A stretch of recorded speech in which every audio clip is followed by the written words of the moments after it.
He takes good naps. Yeah, he does. Hey, Got it. well, bring up the camera over Shadow Rock. Man. They're saying there's helicopters and a lot of activity in Shadow Rock. Right now. You don't need luck. That we. I saw my He's No, apparently it fell off. hitting a little more than, but he's back to normal now. Everything's there.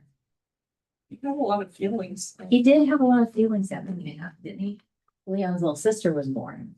So he had about a week and a half of very big, strong 2-year-old feelings about that whole situation. Been through that. Yeah, and he let everybody know. Were He's they back to normal. positive or? No, he was throwing a fit when he was dropped off at preschool, which he never had that problem Paying before. attention. I have no idea. And he was hitting more at preschool. That only went on for about a week or week and a I don't half. see and he's anything. back to normal now. And he comes home from preschool and he's very excited. And he wants to see his little sister and see what she's doing. She's not doing anything wrong. You know, not even a month old yet. You know. We don't do.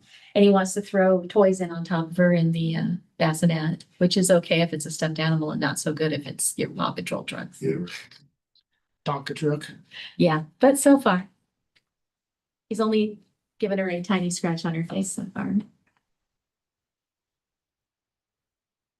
My grandkids are constantly hurting themselves. Oh, yeah. So not each other. No, My- no, they. Good. They get along well. My daughter. Levi looks came after her. over and plucked the umbilical cord off of my youngest.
Hello.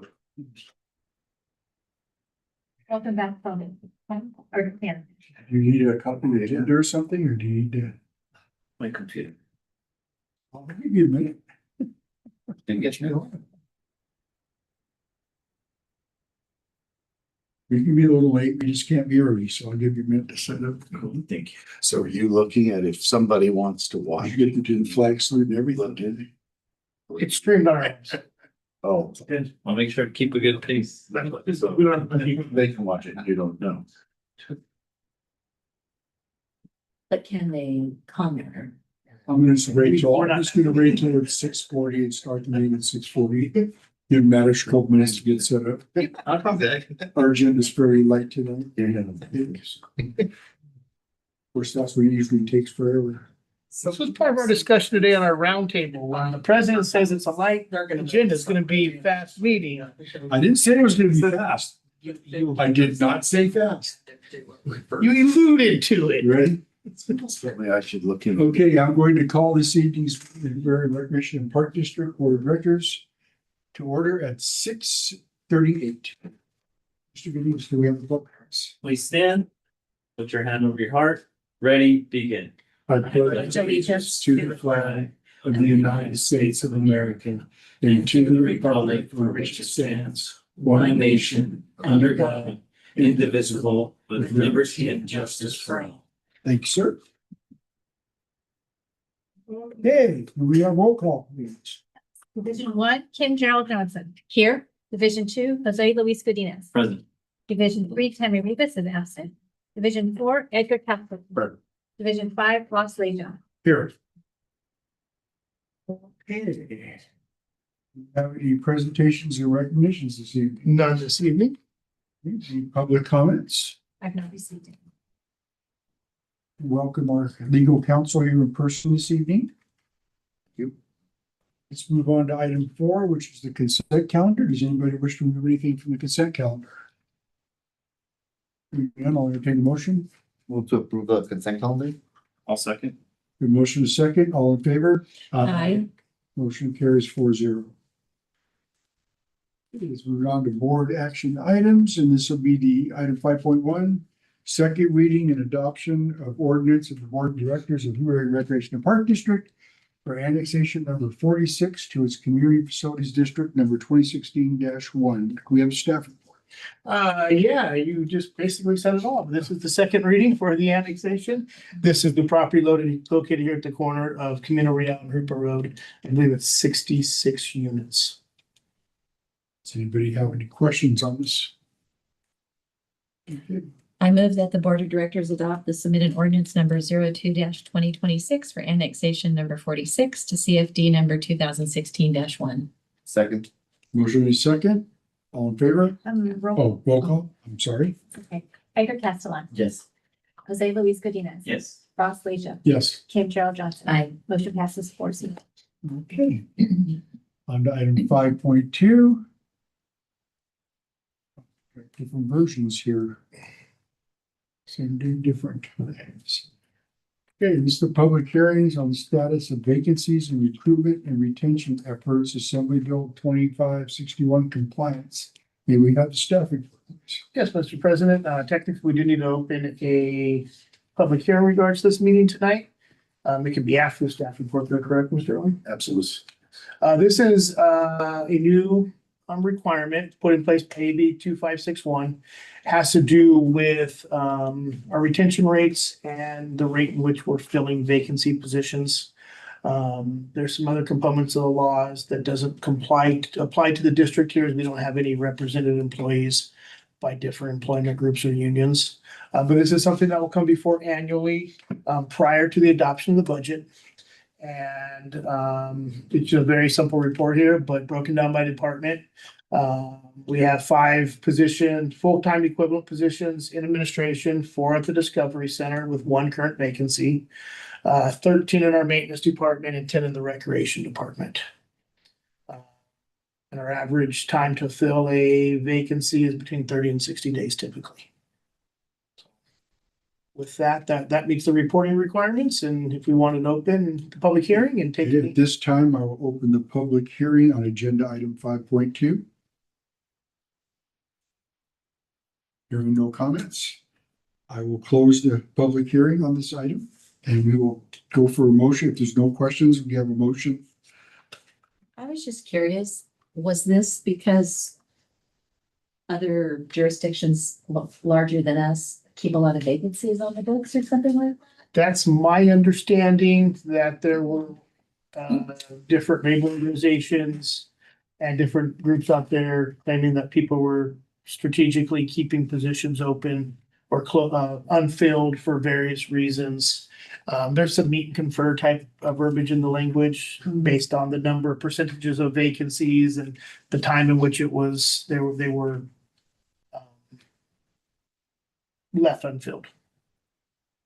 Okay, Yeah. because I Small was agency looking like at it. this kind of going, Yeah, and a small agency like us, we don't have the ability to go without right.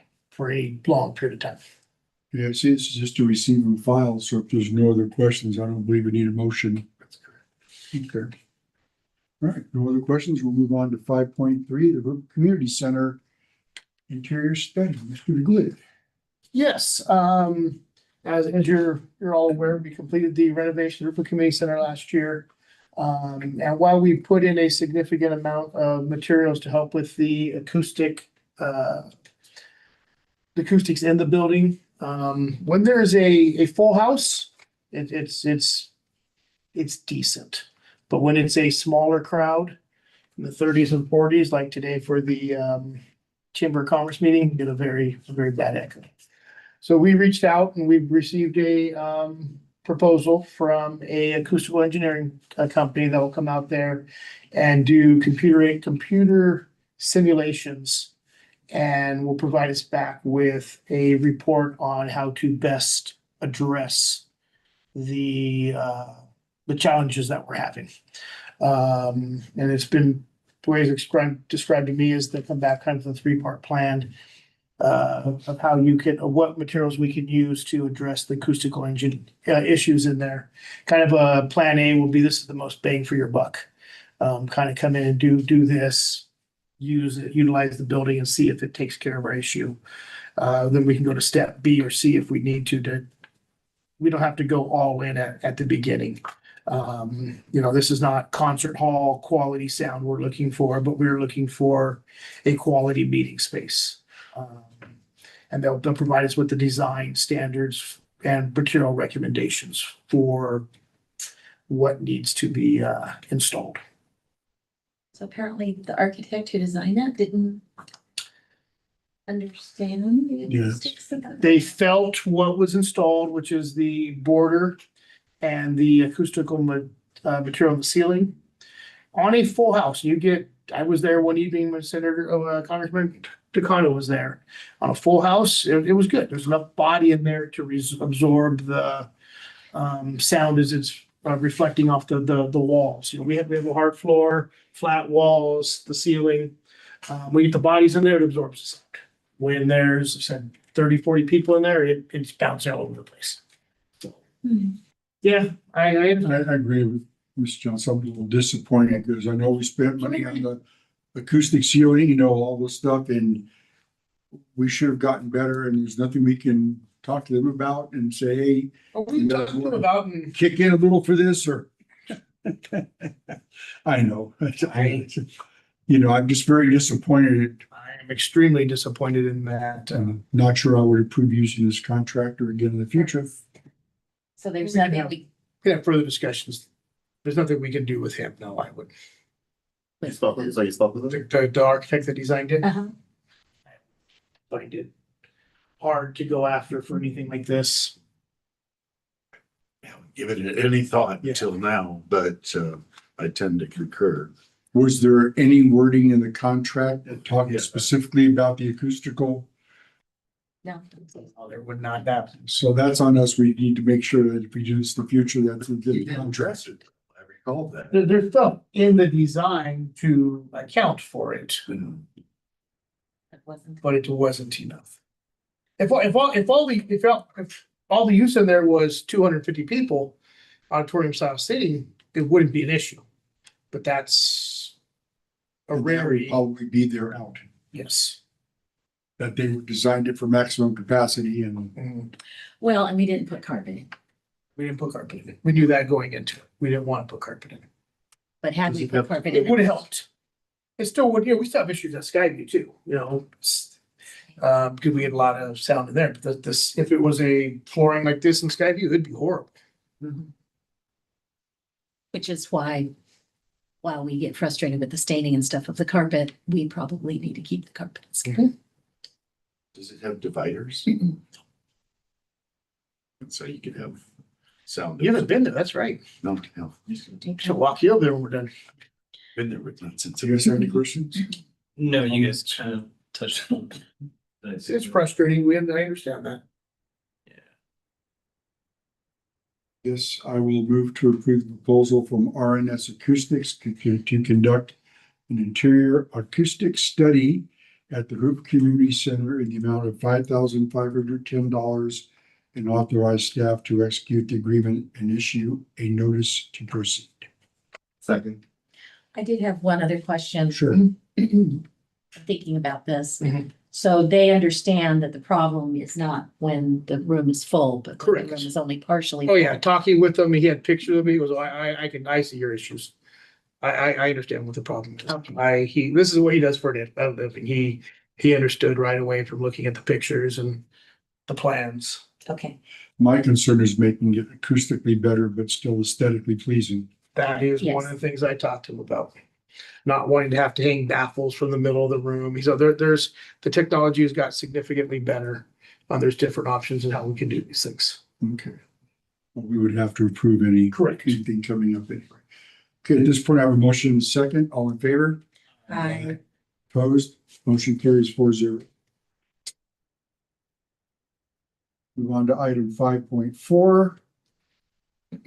Oh, so many different variations.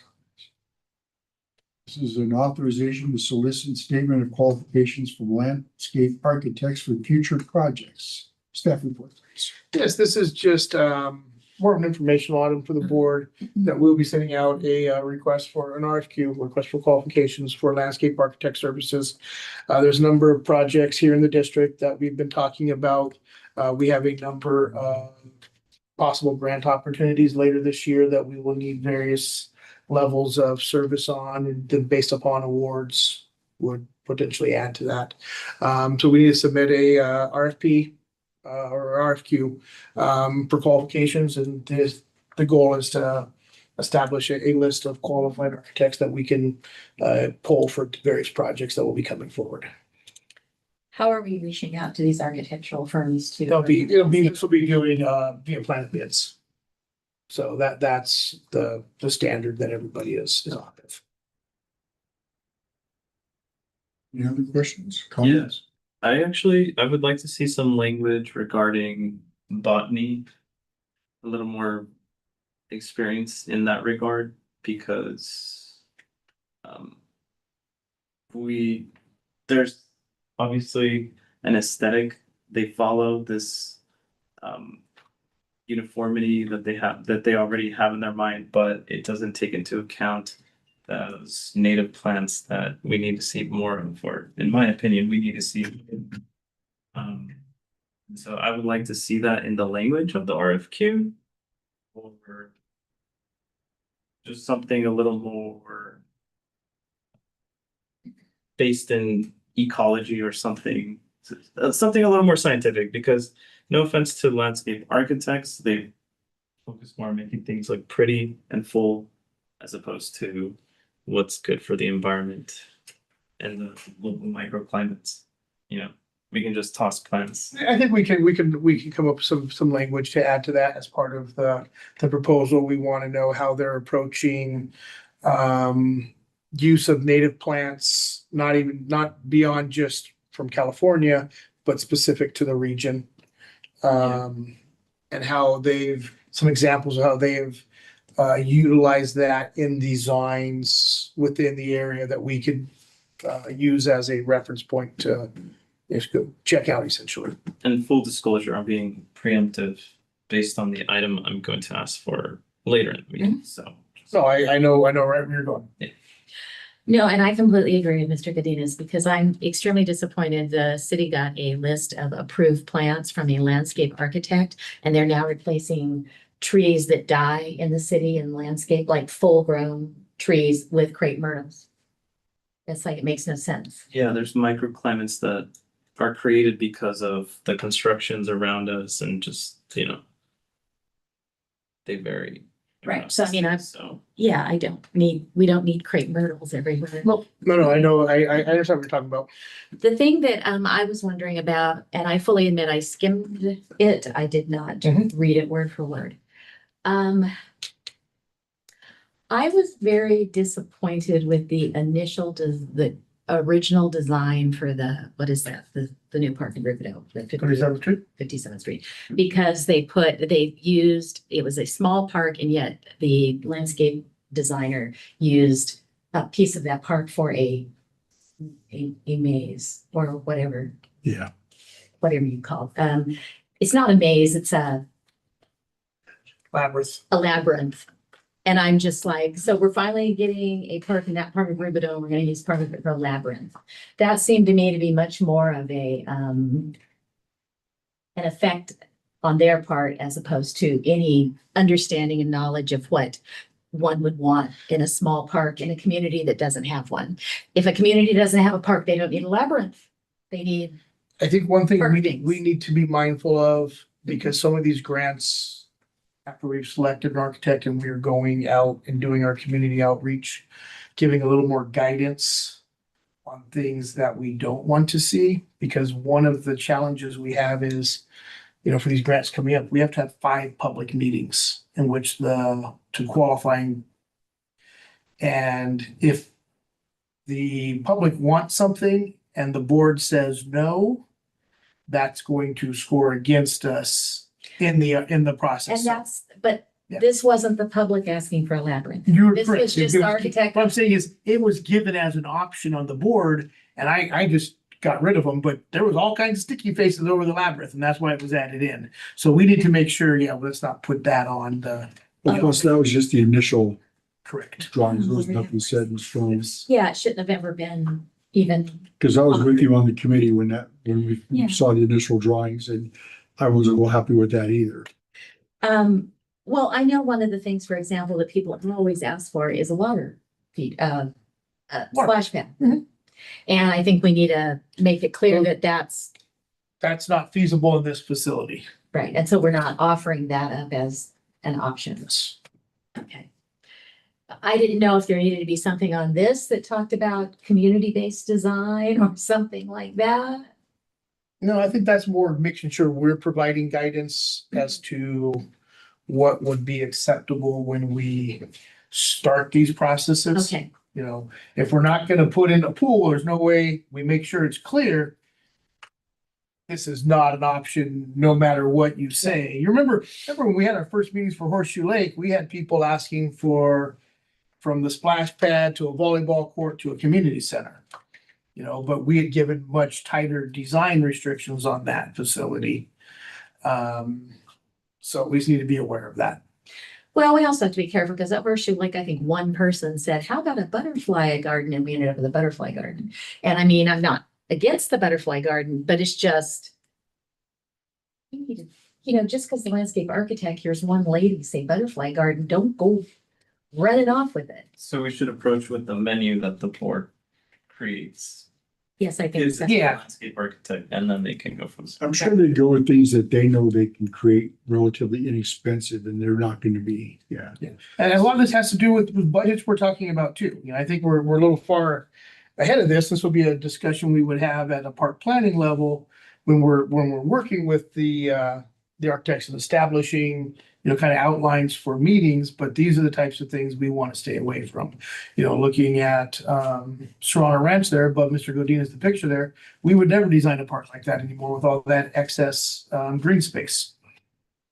So there's different design standards just over the last 7-8 years that we would be changing as Right. well. So. Okay, well, if we don't need to put it in here, that's fine, but I am just bringing it I think up as a, I make sure understand we're where it'd be ahead of clear. the game. I suspect you might have it in there. You're really talking about, you want to see what are their qualifications to determine local community needs for given. There we go. Right. Yes. And that's probably something that you can look. No, we'll verify it. Okay. It's in here, under experience, number 3, describe your firm's prior experience designing municipal parks, gaining community consensus, incorporating community input, and implementing and matching, et cetera, et cetera. So, Getting back to what Ms. Sweeney is saying about the trees and the native plants. I know we're supposed to be getting some trees from JCSD and maybe some other. Have we found out if that's gonna be certain types of trees? Do we get to approve what comes in, or are they just gonna throw it? Yeah, that's another topic we can talk about, but we have full control with that. Okay, Is there an ideal list of how many firms? No, how many we would like to have on our eligibility list? Yeah. I would think 2 or 3 is all that we want to have. How many responses we get, I have no idea. when was the last time we went over our park standards? Well, that's one of the things I think Mr. Godinez has alluded to, request he has, but that's something we've discussed needs to be updated, not only updating our plant palette, but updating our design standards. And this, I think, would be one of the things what we would have one of these firms look at for us.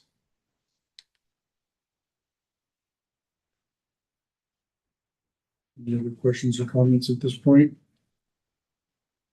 Okay, get a motion here.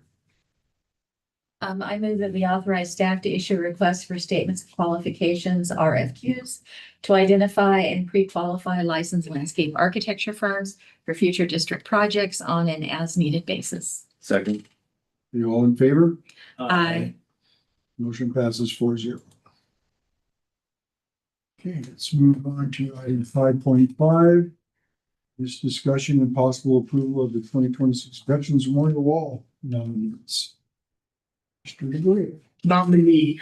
nominee at this point, nominee. Yes, so we have received one nomination from Susan Scamara, and I believe it was her father, Yes. Ralph Victor Scamara.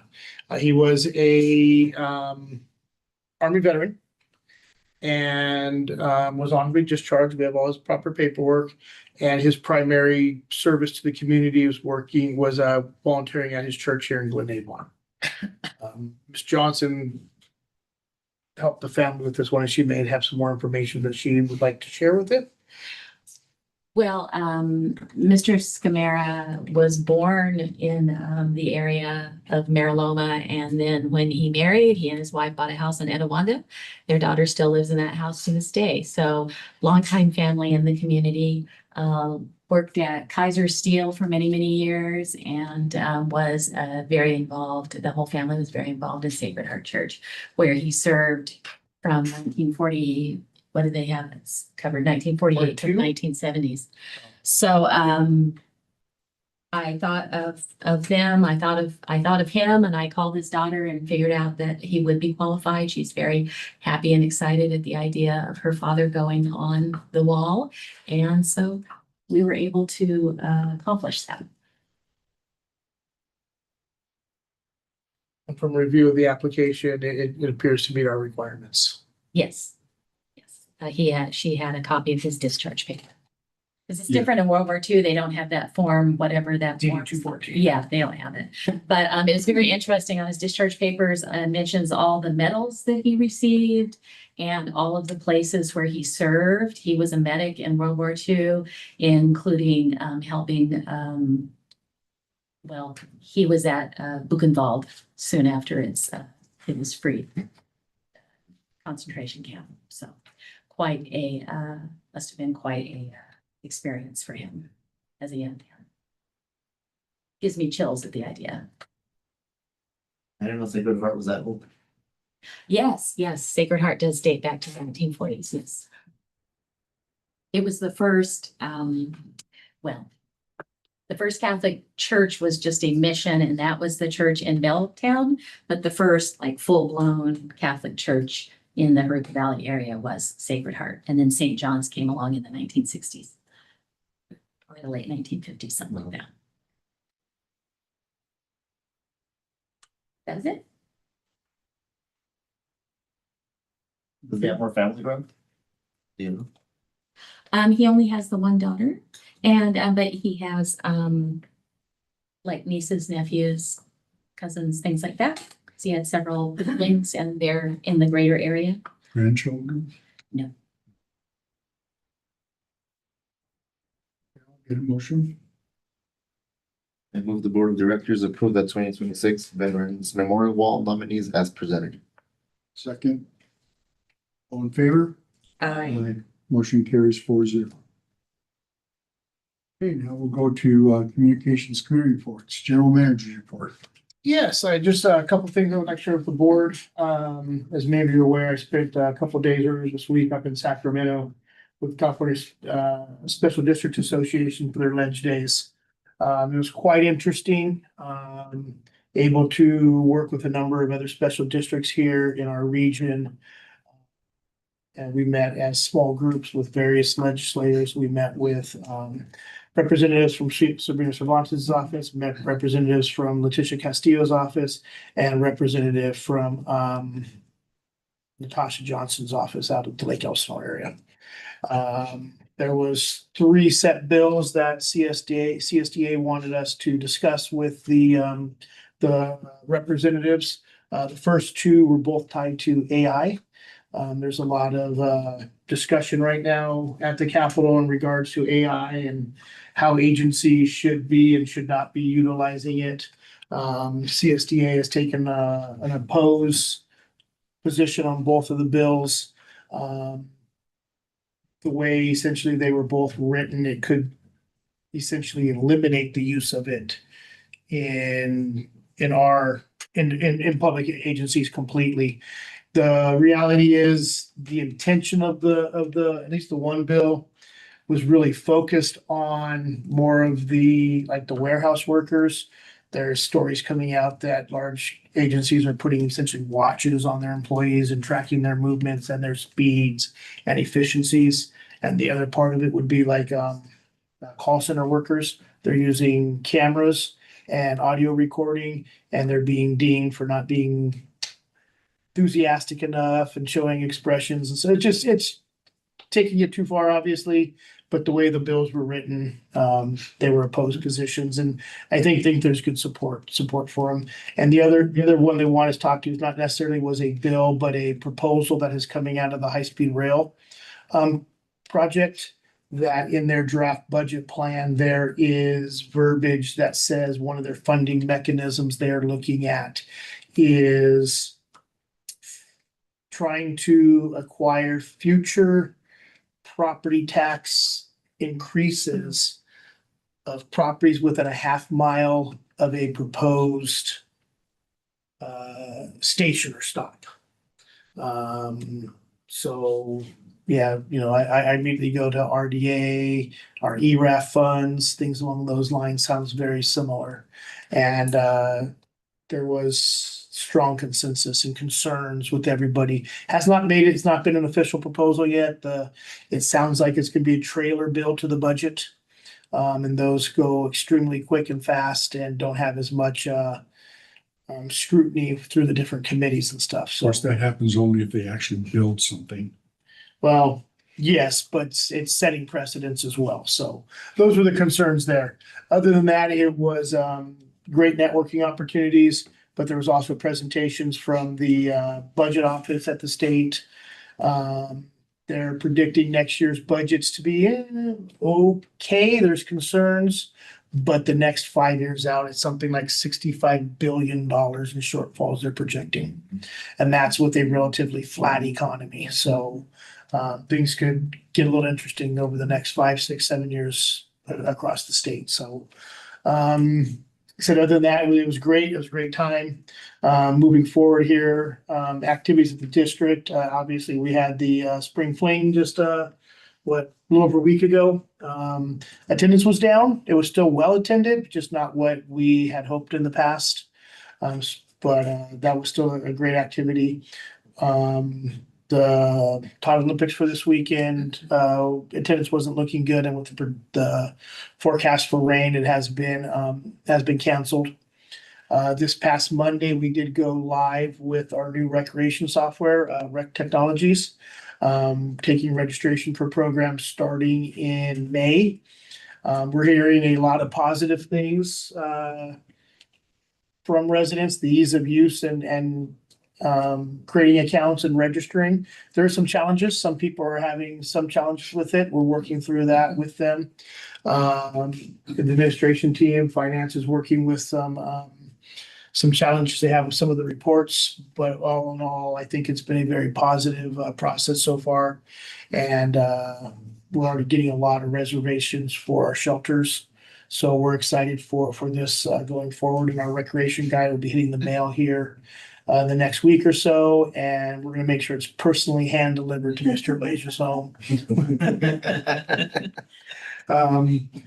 But otherwise, that would be it for my presentation tonight, unless anybody has any other questions or. What do you think was the low attendance due to for the spring fling? I would classify it as concerns with the current political practices in regards to immigration. Oh, There was a lot of people that I think would normally be at an event like this that I didn't see in attendance. It was down, it wasn't significant, but it was noticeable. okay. Okay, go on board comments, Mrs. Johnson. Hi, I have a few. We went to Spring Fling with our grandson Leon, and he had a fantastic time. If he wasn't sampling salsa, he was riding on a pony or greeting the Easter bunny or sliding down slides and picking up eggs. He had a great time, and I think everyone that was there was having a great time. But yes, it did appear that attendance was down.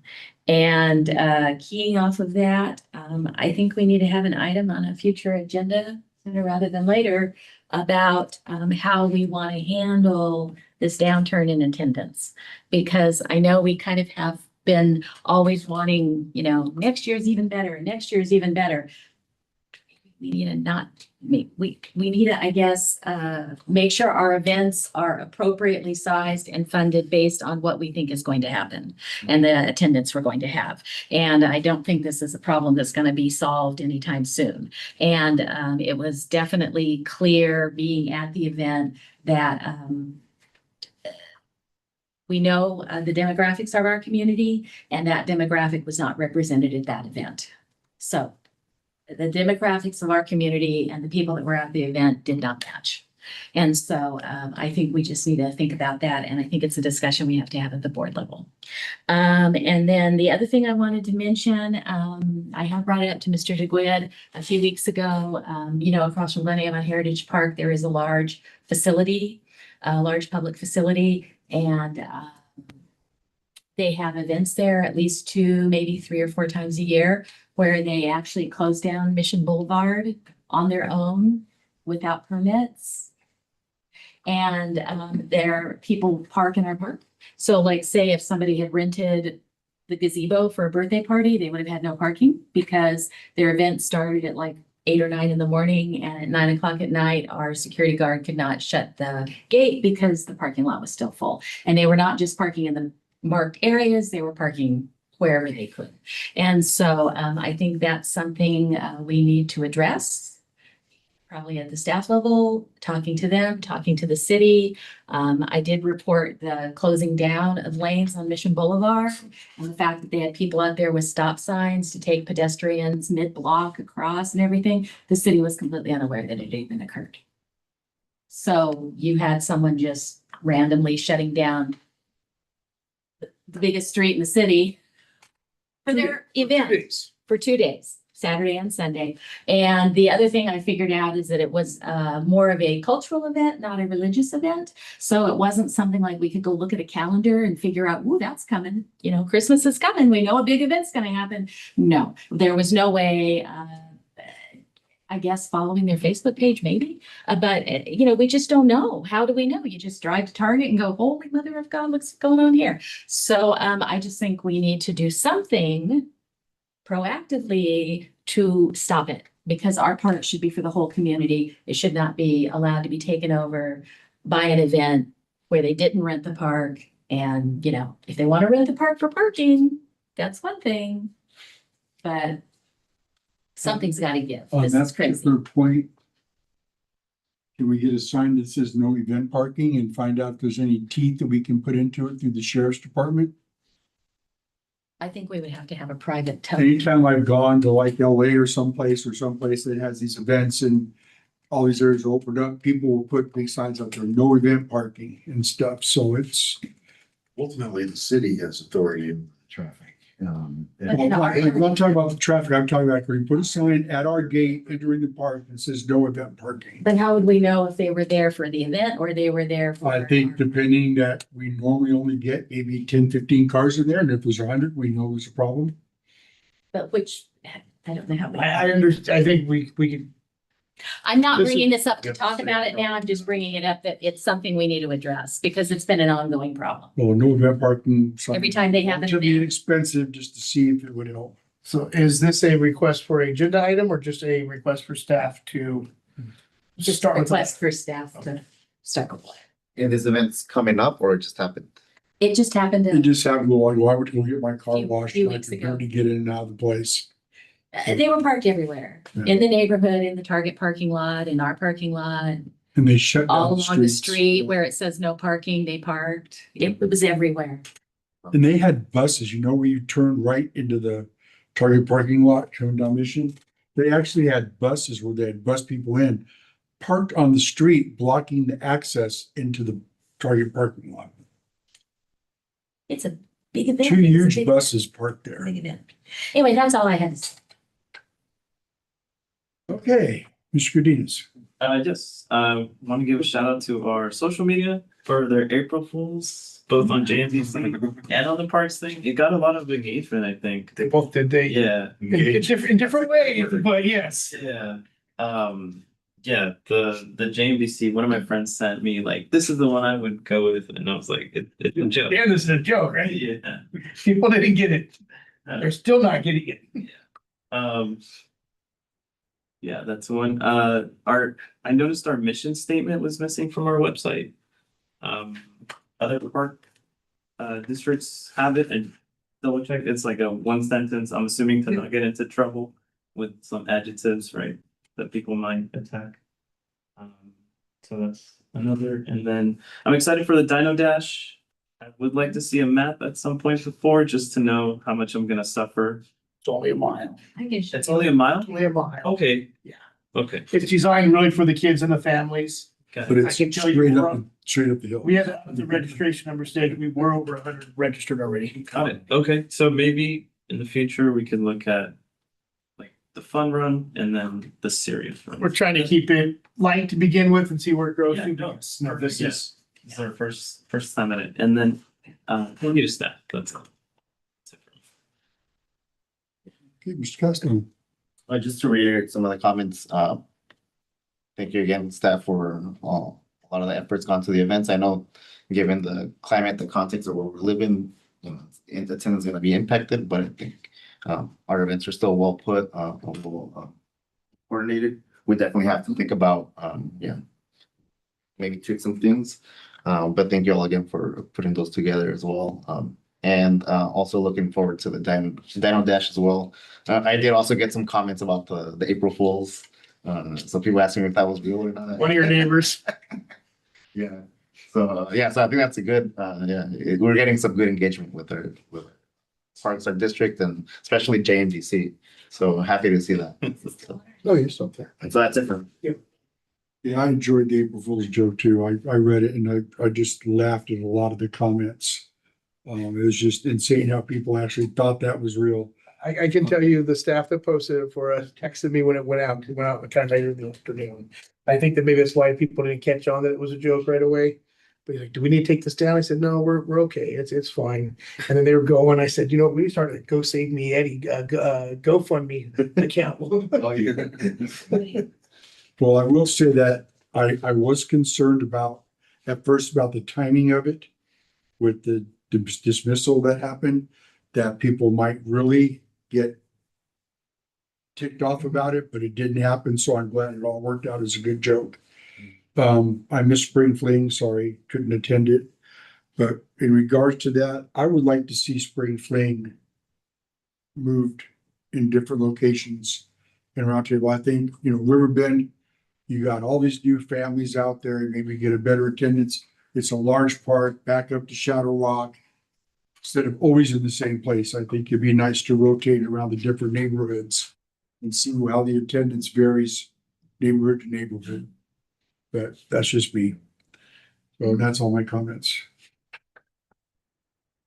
Okay, committee reports. We had a budget and personnel committee meeting. Anybody like to talk about that?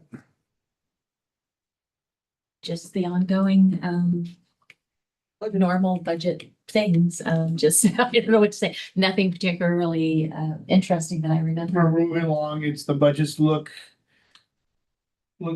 good. There's nothing relatively flat. It's kind of what we're looking at for the most part here. We have some increment increases that we know are coming through the CFDs as part of those, but we're not projecting anything significant, budget wise right now.